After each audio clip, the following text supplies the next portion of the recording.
Hi everyone. In this video, we will understand how we can solve such type of set. In this set, we are given that world square is a 5 into 5 grid into which the letter of the word rope have been written so that each letter occurs once in each row and each column of the square. The letter may or may not be scrambled in a row or a column and a blank cell appears somewhere in each row and a column to fill the grid. An example of the world square with the word help is shown below. Okay, तो आप देखिए रो ए में देखिए HELP 4 words, रो B में sorry 4 alphabets HELP 4 alphabets and सभी same columns में भी देखिए आप वही सेम। ओके, तो हम ये कह सकते हैं और सेम आप देखिए जो हमारा ये ब्लैंक है वो भी सभी रोज में डिफरेंट है, सभी कॉलम्स में भी डिफरेंट है। तो डायरेक्टली हम ये कह सकते हैं हमारा सुडोकू पजल है जिसमें हमारे पास 4 अल्फाबेट्स प्लस एक ब्लैंक है। ओके, तो देखते हैं किस तरह से हम सॉल्व कर सकते हैं। Clues about the blank cell and the letter location of the word rope are given below. Okay, note that the letter locations are given without counting the blank. Okay, उन्होंने blank cell count नहीं किया है.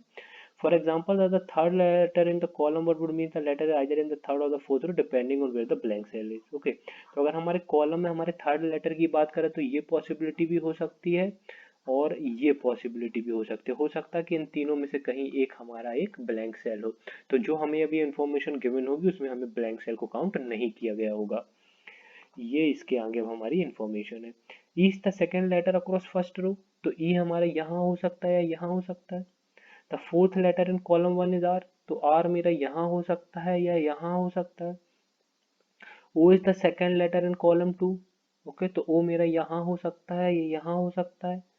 In column four E is immediately followed by P in the next cell, तो E के बाद मेरा P है, एक ये पेयर है। मैंने रफ डायग्राम बना लिया जो कि मैं हमेशा सजेस्ट करता हूँ, एक रफ डायग्राम बनाते चलिए साइड में। The blank cell in second row is not in column three, okay, तो यहाँ पे मेरा ब्लैंक सेल नहीं है। The fourth letter in column three is E, column three में मेरा फोर्थ लेटर ई है तो वो ई यहाँ होगा या यहाँ होगा। अब ध्यान दीजिए यहाँ पर काफी इंपॉर्टेंट है। मुझे देखिए जो मेरा फर्स्ट स्टेटमेंट है E is the second letter across the first row means यहाँ पर ई होगा या यहाँ पर ही होगा। पर अगर ई यहाँ पर होता है तो मेरे ये दोनों ई यहाँ पर नहीं आ पाएंगे। ओके, मेरे ये दोनों ई यहाँ पर नहीं आ पाएंगे, इसलिए यहाँ पर मेरा ई नहीं होगा, मेरा ई यहाँ होगा और इन दोनों में से कोई एक मेरा ई होगा। ओके, तो मैं यहाँ पे सर्कल बना देता हूँ ताकि मुझे याद रहे कि इन दोनों में से कोई एक ही पॉसिबिलिटी मेरा आंसर होगी।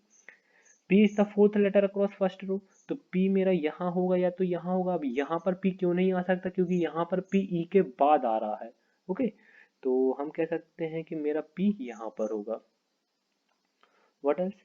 R is the fourth letter across fourth row, अब फोर्थ रो में R मेरा यहाँ होगा या यहाँ होगा। अगेन देखिए अगर मैं R यहाँ लूँ तो ये दोनों R मेरे नहीं आ पाएंगे, तो मैं कह सकता हूँ ये मेरा R यहाँ पर नहीं आएगा। अब इन दोनों में से मेरा कोई एक R होगा, तो उसके लिए मैं एक बॉक्स बना देता हूँ ताकि मुझे फिर से याद रहे कि इन दोनों में से कोई एक ही पॉसिबिलिटी मेरा आंसर होगी। और एक मैं यहाँ पर ट्राइंगल बना देता हूँ ताकि मुझे याद रहे कि इन दोनों ओ में से कोई एक ओ मेरा आंसर होगा। ओके, अब देखिए इतना इन्फॉर्मेशन हो गया। The letter in the third row in the column three, इसकी तो सिर्फ एक ही पॉसिबिलिटी है, तो वो क्या है मेरा पी यहाँ आ जाएगा मेरा। In column one O is somewhere above the blank cell, तो अब देखिए O is somewhere above the blank cell, तो मीन्स मैं कह सकता हूँ जो ये फर्स्ट होगा सेल ये ब्लैंक सेल नहीं होगा। ओके, मीन्स यहाँ पर कोई ना कोई अल्फाबेट तो आएगा ही।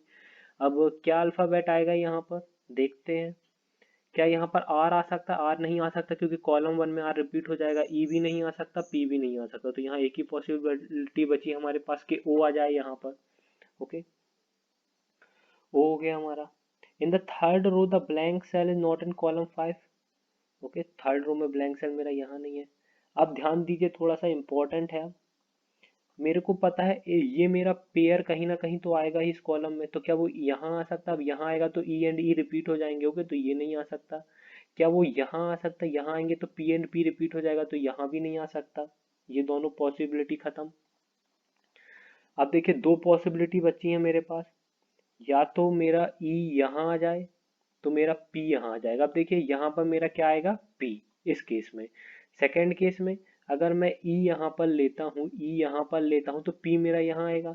अगेन देखिए यहाँ पर मेरा क्या आएगा E, तो मैं ये तो कह सकता हूँ फॉर श्योर कि column four and row four में मेरा जो वैल्यू आएगा वो तो आइदर P होगा या E, तो R वहाँ पे नहीं होगा, इतना तो मैं श्योर हूँ। ओके, इतना तो मैं फॉर श्योर कह सकता हूँ कि यहाँ पर आर नहीं होगा। तो यहाँ पर मेरा इधर ई होगा या तो पी होगा, तो आर मेरा जो होगा वो यहाँ पर होगा। ओके, तो आर मेरा वहां पर आ जाएगा। What else? अब देखते हैं, अब हमें एक चीज और गिवन है। सबसे पहले आप ध्यान दीजिए, यहाँ पे थोड़ा सा आपको केयरफुली देखना होगा इसको, ओके, ताकि सभी आप समझेंगे। यहाँ पे मेरे को आर मिल चुका है, यहाँ पर मेरे को आर मिल चुका है। ओके, तो अब मैं कह सकता हूँ इसके नीचे तो आर अब कहीं पर नहीं आएगा। ओके, इस रो के नीचे आर कहीं नहीं आएगा, पर मुझे कहीं ना कहीं कॉलम टू में एक आर तो चाहिए है। कॉलम टू में एक आर तो चाहिए है, तो वो आर मेरा यहाँ नहीं आ सकता, यहाँ नहीं आ सकता, तो वो आर मेरा कहाँ आएगा? ध्यान दीजिए, यहाँ पर मुझे पता है ओ में से कोई एक पॉसिबिलिटी है।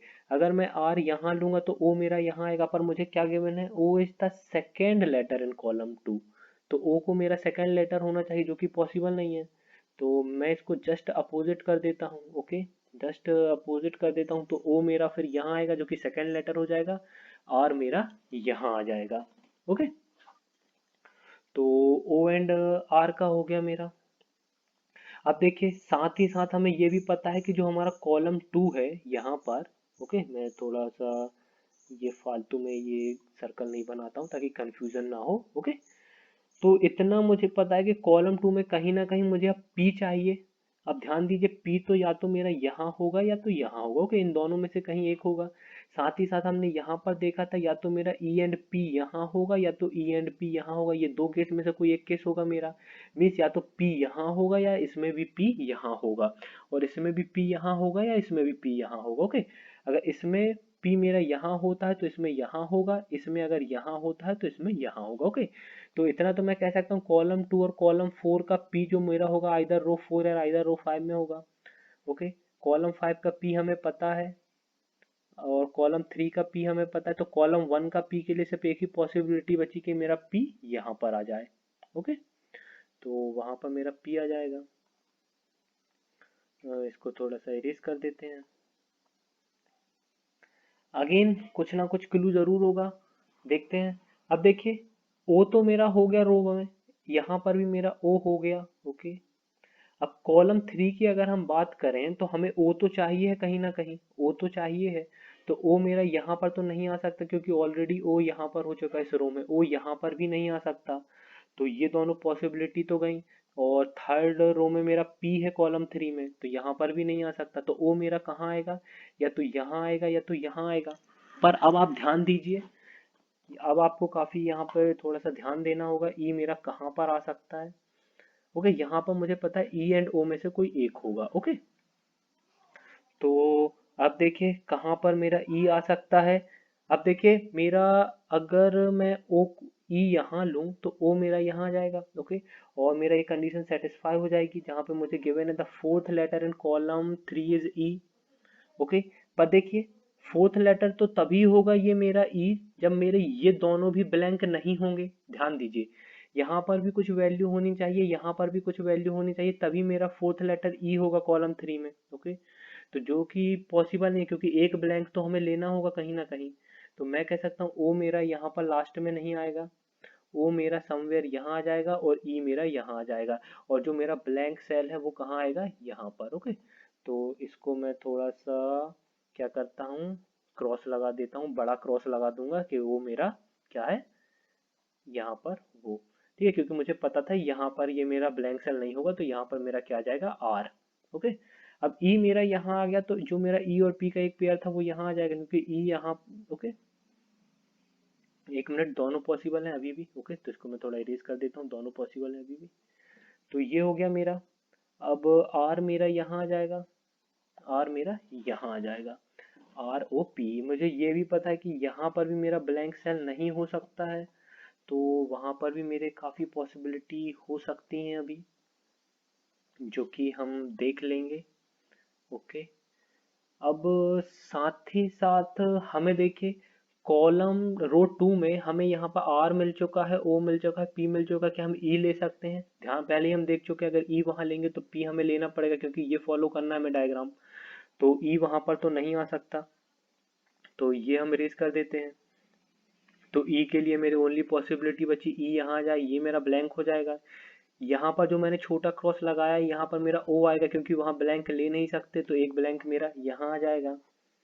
ओके, आर ओ, ना पी देखते हैं मेरा कहाँ कहाँ आता है, R O E P. Okay, अब काफी छोटा ही बचा है, देख लेते हैं। मे बी एक केस हो, मेरे को तो शायद कोई डायरेक्ट इंफॉर्मेशन भी मिल जाए, पर देख लेते हैं। अब देखिए यहाँ पर कॉलम रो 3 में मेरा ब्लैंक सेल कहाँ आ सकता है, यहाँ पर ही होगा, क्योंकि यहाँ पर नहीं ले सकता, फिर मेरे कॉलम 4 में 2 ब्लैंक सेल आ जाएंगे। ओके, इसलिए मेरा रो 3 का ब्लैंक सेल यहाँ आएगा, तो ई मेरा यहाँ आ जाएगा, ई वहाँ आएगा, तो ये वाला ई और पी का पेयर मेरे को जो फाइंड करना था वो मेरा इस तरह आएगा।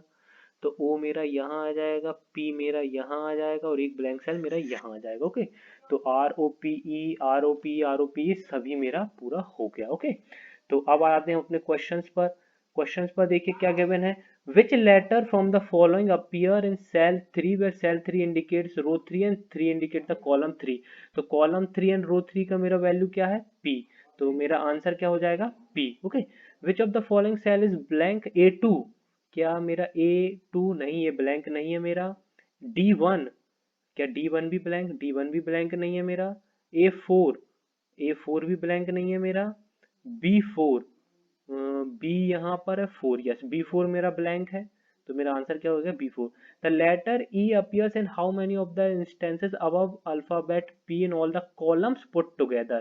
the letter e appears in how many of the instances above alphabet p in all the columns put together। Okay, तो फर्स्ट में तो मेरा p ऊपर है, ओके, सेकंड में मेरा e ऊपर है, थर्ड में मेरा p ऊपर है, फोर्थ में मेरा e ऊपर है, एंड फिफ्थ में मेरा p ऊपर है। ओके, एक बार और चेक कर लेते हैं, यहाँ पर p ऊपर है, यहाँ पर p ऊपर है, यहाँ पर p ऊपर है, यहाँ पर e, यहाँ पर। ओके, तो मेरा आंसर क्या होना चाहिए 2।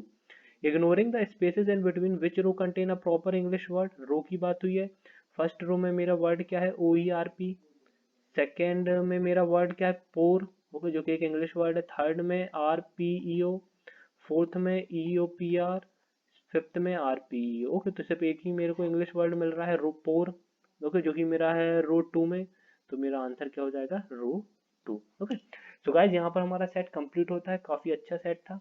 थोड़ा सा हमें वैल्यूज चेक करना पड़ा, थोड़ा सा मैं कह सकता हूँ डिफिकल्ट सेट मान सकता हूँ उसे, क्योंकि एग्जाम कंडीशन में इस टाइप का सेट काफी मुश्किल से ही हो पाता है, क्योंकि वहाँ पे प्रेशर काफी ज्यादा होता है। तो पर एक बार आपको अप्रोच देखना है कि किस तरह से हम इस टाइप के सेट को अप्रोच कर सकते हैं। अगर आपको लगेगा कि आप ये एग्जाम कंडीशन में नहीं कर पाते हैं, तो आपको ध्यान देना है, अगर एग्जाम में कोई ऐसा सेट आए तो आप उसको लीव करना चाहिए आपको। Thank you guys and happy learning.